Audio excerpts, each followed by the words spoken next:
নির্ভুল চেকে টাকা উত্তোলনের ক্ষেত্রে পেটুর এখানে অ্যাকাউন্ট হোল্ডার যদি আপনি নিজে হন, নিজে লিখবেন।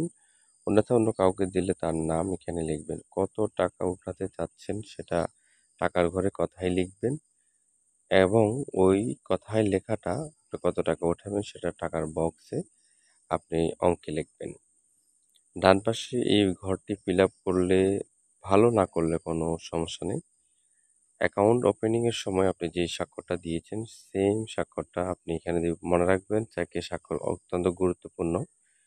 এরপর চেকের পেছনে আপনি আরও দুটো স্বাক্ষর দিবেন। পাশাপাশি অ্যাকাউন্ট ওপেনিং এর সময় আপনার যে মোবাইল নাম্বারটি দিয়েছেন সেটাও এখানে দিবেন। আমি এখানে একটা জিনিস স্কিপ করছি, সেটা হচ্ছে তারিখ। মনে রাখবেন যে আপনি যেদিন টাকা উত্তোলন করবেন ঠিক ওই দিনে তারিখটাই দিবেন। আপনার চেকের ক্ষেত্রে আপনার তারিখ যদি কাটা ছেঁড়া হয় সেক্ষেত্রে চেকটা আপনার বাউন্স হওয়ার সম্ভাবনা থাকবে।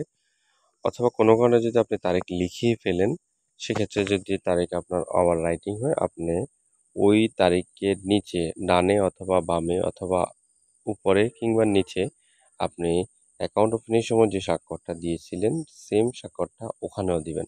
তাহলে আপনার চেকটা কার্যকর হবে, অন্যথায় আপনার চেকটা বাউন্স হয়ে যাওয়ার সম্ভাবনা রয়েছে। ধন্যবাদ।